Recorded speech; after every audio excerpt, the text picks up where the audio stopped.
Rapaz, que filme com coisa pra se comentar, hein? Vamos lá, eu tô com sentimentos bem diversos sobre esse novo filme do Superman, do James Gunn, mas eu quero começar falando do que eu achei mais legal e que funciona bem demais, que é a essência desse super-herói esperançoso e otimista num mundo que não considera isso tão valioso assim. Esse é o cerne do filme e ele realmente dita todos os rumos dessa nova adaptação, que finalmente traz um Superman positivo, carismático e bem intencionado, que surge mais humano do que qualquer outra versão do personagem no cinema, sendo que essa humanização acontece de jeitos que eu achei até bastante ousados. Basicamente, o que o James Gunn faz aqui é remover por completo aquela deificação que o Zack Snyder tinha feito desse personagem. Aquela aura de divindade, sabe? Ela está completamente ausente, incluindo qualquer alegoria temática e visual com a figura messiânica de Jesus. Nada disso existe nesse Superman, que é simplesmente um cara normal, vulnerável e até irritável quando mexem nos seus pontos sensíveis, mas justamente por isso totalmente relacionável. Isso já seria suficientemente diferente da versão do Henry Cavill, mas o James Gunn dobra a aposta e encontra um caminho quase ofensivo para certos tipos de fãs para martelar essa humanização do personagem, que é o caminho da representação visual grotesca e possivelmente degradante. Tipo assim, ao longo da trama, esse Superman vai aparecer todo quebrado e pisoteado pelo cachorro, inchado numa reação alérgica bizarra ao efeito tóxico da kryptonita, queimado pelo calor de raios laser, sujo de lama, sujo de terra e tipos variados de detritos, cuspindo uma gosma nojenta de nanorobôs e soltando gritos afinados de agonia. É como se o James Gunn buscasse uma ruptura completa com a solenidade que marcou o passado, chutasse o pedestal e colocasse ali, no seu lugar, uma pessoa de carne e osso, sujeita aos mesmos defeitos que todos nós, mas ainda assim capaz de sacudir a poeira e seguir em frente, nessa busca interminável por fazer o que é certo. Nesse sentido, o David Corenswet até me lembrou o Tobey Maguire nos filmes do Homem-Aranha, do Sam Raimi, que não tinha o menor pudor em aparecer feio e deformado, mostrando as surras monumentais que o seu personagem era capaz de aguentar, para daí ressurgir como esse herói do povo que entende as suas dores também, né? Ao invés de se colocar acima delas. Algo semelhante acontece com o David, que encarna o Superman mais pé no chão e sem frescuras que eu já vi, sem que isso nos impeça de acreditar na sua força quando ele eventualmente dá a volta por cima e realiza feitos super-heróicos espetaculares. Eu realmente gostei dessa interpretação, eu acho que o David está excelente no papel e que ele entende a proposta e se joga sem medo nessa representação bem humorada do Superman, que não se importa de ser um pouco bobinha ou cartunesca em muitos momentos. Ele até me lembrou um pouco o tipo de carisma do Brendan Fraser, que já foi cotado para viver o super-herói em algum momento, né? E que também era um ator bonitão, alto, imponente, que não se levava muito a sério, se entregando com gosto para os aspectos mais brincalhões dos seus papéis, e o David me pareceu seguindo um caminho semelhante, né? O que eu acho super legal. Pena que o filme não dê muito espaço para ele ser o Clark Kent também, né? Eu sinto um pouco de falta desse alter ego do personagem tendo um peso um pouco maior, embora eu veja essa ausência do Clark como um sintoma de uma tendência dos filmes de super-herói de acabar com o lance das identidades secretas, no cinema pelo menos. Eu, pessoalmente, sempre gostei muito desse aspecto de personagens assim, mas eu entendo que é mais fácil ampliar o escopo do universo e contar histórias mais versáteis quando você escolhe não focar nessa característica mais individual dos heróis, mesmo que isso acabe escanteando a figura do Clark, que permanece tendo mais destaque mesmo lá nos filmes do Christopher Reeve, né? Aquele ali ainda é o Clark definitivo pra mim, e tudo bem. Mas seguindo com o elenco, a Rachel Brosnahan só confirma aquilo que eu sempre soube, que ela seria uma Lois Lane perfeita, se aproveitando muito da energia hiperativa que marcou a sua personagem mais famosa na série Marvelous Mrs. Maisel, mas também revivendo aquela aura de jornalista direta e durona da Margot Kidder no filme de 1978, e inclusive soando parecida com ela, né, muitas vezes. A voz está bem similar. E tem uma química muito natural com o David, algo que nunca ocorreu entre o Henry Cavill e a Amy Adams, ou entre o Brandon Routh e a Kate Bosworth, e aqui esses dois realmente são o Clark e a Lois perfeitos, trazendo até um elemento que eu não estava esperando, que é um certo tesão assumido ali. O jeito como eles se beijam, né, com uma fome e uma vontade de não parar, é algo bem legal que já parece trazer mais desejo sexual do que todos os filmes da Marvel combinados, e mesmo que esse desejo não seja consolidado nesse filme que é apropriado para toda a família, é bacana que existam indícios de que, fora desse recorte de censura 13 anos, esse casal deve estar mandando ver dentro do quarto. Já com o Lex do Nicholas Hoult, a minha experiência foi um pouco diferente, né? Por mais maligno e assustador que ele seja, eu me incomodei um pouco com o fato de ele ser meio que só isso, né?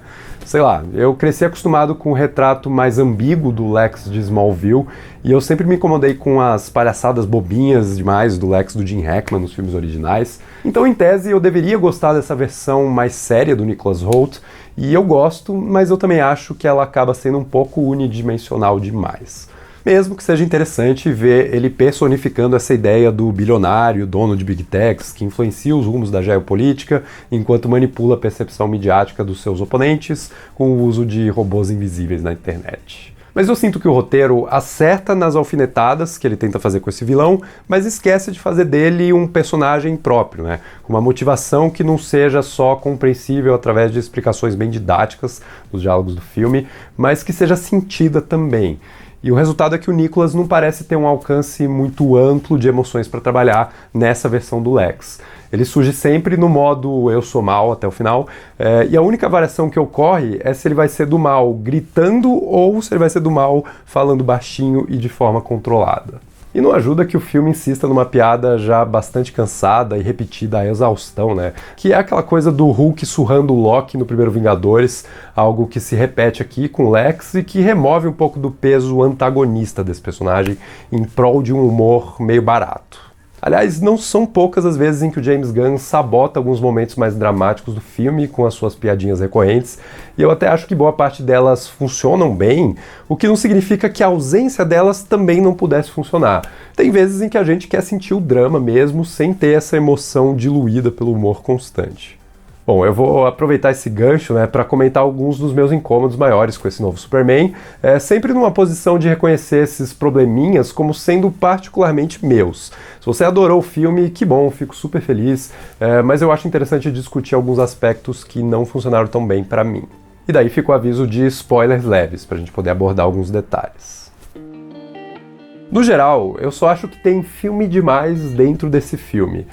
Na verdade, parece que existem uns 3 ou 4 filmes diferentes acontecendo simultaneamente aqui, e todos eles poderiam ser igualmente interessantes, mas acabam sendo menos completos e satisfatórios por precisarem dividir esse espaço limitado de 2 horas entre si. É o caso da relação entre o Superman e a Lois, que é um dos pontos altos do filme, sem dúvidas, até que ela não é, porque do meio pro final, a Lois se afasta um pouco do holofote e cede espaço para que outros lados do filme assumam a liderança. Eu senti falta também de algum respiro que trouxesse aquela contemplação da cena do casal voando no filme original, por exemplo, a minha cena favorita daquele filme, vale dizer. Da mesma forma, o Krypto, aquele cachorro super fofo e endemoniado, é uma ideia bacana que rende alguns dos momentos mais divertidos da história, mas que também vai perdendo espaço e sendo resolvido de forma apressada, no meio de tantas outras subtramas. Eu até gosto bastante da explicação para essa paternidade temporária que o Superman exerce para com esse doguinho fofinho, mas o roteiro parece se apoiar nesse desfecho entre os dois para se esquivar de realmente construir e resolver essa relação, dando para ela um arco mais substancial que trilhasse essa jornada de fera indomável para cãozinho parceiro. O que só me mostra que a ideia toda de trazer o Krypto pro filme existe mais porque o James Gunn gosta de cachorros e queria homenagear isso, do que porque esse elemento realmente agregaria a história que ele decidiu contar. Outro exemplo desse excesso pode ser encontrado na trama geopolítica do filme, que se baseia num confronto entre 2 nações de forças desiguais no Oriente Médio e que levanta questões bastante pertinentes sobre a intervenção do Superman em situações de guerra e de relações internacionais delicadas. Eu adoro que essa temática seja trazida aqui, principalmente pelo quanto ela dialoga com aquele cerne do filme, do Superman sendo simplesmente uma pessoa boa e gentil que deseja agir no mundo a partir desse sentimento, mesmo que ele soe ingênuo e desconectado das complexidades atuais. E daí o filme começa com questionamentos bem pertinentes dessa postura, principalmente naquela cena excelente da entrevista que o Superman dá para Lois. Mas ao longo do filme, o roteiro vai se desviando desse assunto para lidar com os vários outros assuntos que surgem, e quando ele finalmente retorna para resolver esse conflito tematicamente complexo, ele resolve isso de um jeito tão simplista quanto aquele que foi questionado pela Lois na entrevista. Ou seja, super-heróis aparecem nessa guerra, impedem a matança de acontecer e a situação é dada como resolvida. O que é bonitinho, é apropriado para um filme de quadrinhos, mas, de novo, acaba diluindo um pouco do impacto de relevância cultural que o filme parecia querer encontrar. Eu acho que isso rola, em geral, com praticamente todos os assuntos principais do filme. Embora a questão imigrante do Superman e a relação disso com as suas raízes kryptonianas talvez seja a trama mais bem resolvida dentre todas essas. Ela rende um dilema midiático bacana quando o mundo passa a desconfiar das verdadeiras intenções do Superman para com o planeta, já que o Lex revela para o mundo que o plano inicial do Jor-El, interpretado pelo Bradley Cooper, era um plano de dominação do mundo.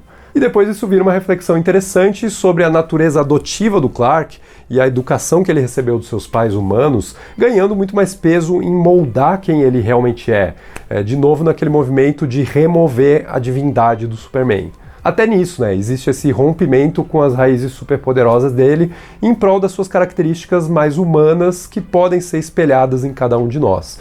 E eu acho isso bem legal, até porque o filme cria um espelhamento muito bonito a partir dessa ideia. Quando o Superman inicia a trama sendo consolado pela mensagem distante, alienígena e ilusória dos seus pais kryptonianos, e termina a história trocando essa referência idealizada pelas memórias reais e genuínas que ele criou com seus pais humanos. E eu gostei demais desse arco de personagem, e eu achei que ele foi suficientemente bem explorado. Quando eu digo que tem coisas demais no filme, não é que essas coisas são individualmente ruins, porque elas realmente não são, É que eu só sinto que o filme seria um pouco mais focado e um pouco mais acessível emocionalmente se ele não precisasse alternar tantas tramas e tons diferentes até o final.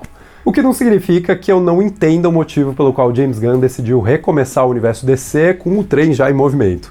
É claro que nem todo mundo teria paciência de ver uma história de super-herói individual que fosse lentamente agregando mais personagens e ideias ao longo dos anos, de novo. Pro bem ou pro mal, a gente está super acostumado a ver filmes de quadrinhos mais confortáveis com a escala grandiosa e plural do material original que eles estão adaptando.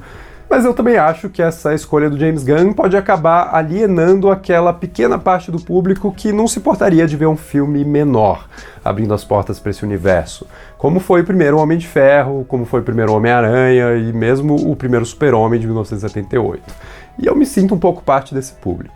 Sei lá, que fosse um filme sobre o Clark e a Lois tentando descobrir como equilibrar o seu relacionamento profissional e pessoal, enquanto o mundo também se relaciona com essa figura magnética do Superman. Ou então um filme sobre o Superman lidando com uma crise internacional, descobrindo o universo cinzento de decisões políticas que afetam a vida de pessoas comuns, e encontrando alguma solução que impedisse essa tendência que a humanidade tem de se autodestruir, sem ignorar que essa solução precisa se encaixar em algum tipo de diplomacia. Ou então um filme sobre o Superman tendo a sua presença no planeta questionada pela sua natureza alienígena, precisando estabelecer o seu direito de ser considerado um cidadão do mundo, como qualquer outro, sem que isso anule a sua atuação poderosa sobre a Terra. Ou um filme do cara cuidando do cachorro demoníaco que aprende a ser um bom garoto, a não mijar no tapete, enfim. Ou até o filme da Gangue da Justiça formando uma aliança com o Superman, baseada na amizade, na verdade e na zoação ao cabelinho de cuia do Lanterna Verde. E daí realmente parece que alguém chegou pro James Gunn e falou: chefe, qual dessas ideias você quer seguir pra gente fazer o nosso primeiro filme desse DC Studios? E o James Gunn respondeu: sim. Em resumo, a gente ganhou todos esses filmes combinados e eu admito que eu achei essa refeição um pouco substancial demais. Ah, mas é quadrinhos, é que nem o desenho da Liga da Justiça. Sim, realmente e isso é super legal, mas eu acho que essa quantidade de conteúdo acaba dificultando parte do apelo emocional que poderia ser mais intenso caso ele fosse mais centralizado nos lugares certos. Até na trilha sonora, eu acho que rola um certo comprometimento, O James Gunn vai lá e usa os temas clássicos do John Williams, que são inseparáveis do personagem. E ele tá totalmente certo, tem que usar mesmo. Mas ele usa sempre naquele arranjo lento e emotivo de trailer épico, que funciona até certo ponto, mas que também é muito menos memorável do que o arranjo original orquestral do John Williams. Eu fiquei boa parte do filme esperando o momento em que aquela fanfarra clássica e heróica fosse assumir a trilha sonora na hora certa, e isso nunca acontece. Talvez porque esse estilo seja antiquado demais para combinar com a salada de referências musicais pop do James Gunn. E mais uma vez, eu entendo o raciocínio por trás, mas eu também acho que isso constrói uma identidade bem mais Guardiões da Galáxia, ao invés de tentar encontrar uma identidade que fosse particularmente própria do Superman. Mas enfim, são detalhes que não arruinam a experiência pra mim, né? Eu tô comentando tudo isso porque eu me importei o suficiente pra gastar tempo destrinchando esses elementos, já que o filme realmente trouxe várias coisas boas e até ótimas que eu gostei bastante, né? Mas coisas que nunca se tornam excepcionais ou revolucionárias, na minha opinião. Eu não acho que eu vi uma grande ruptura revigorante com o cinema de super-heróis que foi feito ao longo dos últimos 15, 20 anos. Eu só acho que o James Gunn pega toda essa bagagem e comprime ela num único filme. Quase como se o primeiro filme do MCU tivesse sido Era de Ultron, por exemplo. Mas ainda assim, se saindo surpreendentemente bem nisso. Mesmo que o terreno seja familiar e que o resultado soe um pouco excessivo. Mas mesmo com tanta coisa acontecendo, o filme realmente consegue encaixar tudo isso debaixo daquela essência inicial que eu comentei no início do vídeo. No fim do dia, cada aspecto desse filme se volta para a questão da necessidade que a gente tem de valorizar a bondade e a gentileza e do quanto o Superman representa esse ícone esperançoso para o qual a gente deveria olhar no meio desse mundo mais cínico. E mesmo numa obra imperfeita, essa ideia justifica cada decisão criativa do filme, cimentando todos os acertos maravilhosos da produção, a química do elenco, a direção dinâmica da ação, a liberdade de misturar diferentes gêneros, não ter medo de ser cartunesco demais, até o visual colorido pra caramba e assumidamente vibrante. Eu juro que mais do que o desenho da Liga, eu me senti vendo um episódio de Meninas Superpoderosas. Isso não é nem de longe algo ruim. É sensacional, na verdade. Mas enfim, esse foco na esperança também distrai a gente dos efeitos colaterais desse caldeirão de ambições estéticas, temáticas e de criação de universo. Talvez esse seja mesmo mais um filme do universo DC do que um filme do Superman, mas eu reconheço que a inserção desse super-herói numa história em andamento, povoada por uma coleção bem variada de personagens, contribui muito para, de novo, tirar ele daquele pedestal divino e fazer ele existir num mundo bem mais horizontal. Um lugar onde figuras onipotentes que regem a sociedade não ficam isoladas ali numa torre de marfim ou de gelo, tomando decisões que afetam a todos, menos elas mesmas. Mas sim onde elas caminham entre nós, sendo gente como a gente, comendo lanche na vendinha na esquina, jogando a bola pro cachorro pegar e ajudando a fazer do mundo um lugar melhor. Sendo esse o tipo de esperança e sinceridade que norteou todo esse projeto inicial do James Gunn para a nova fase da DC, eu diria que eu estou bastante animado em ver essa história se desenrolar. Um pouco de otimismo é sempre bom e ninguém melhor do que o Superman para representar esse tipo de coisa. Aliás, eu já quero ver de novo, Eu acho que da segunda vez, com todas essas partes colocadas no seu lugar, a tendência é que o voo seja bem mais suave. Se brincar, até dá tempo de pegar a sessão de agora.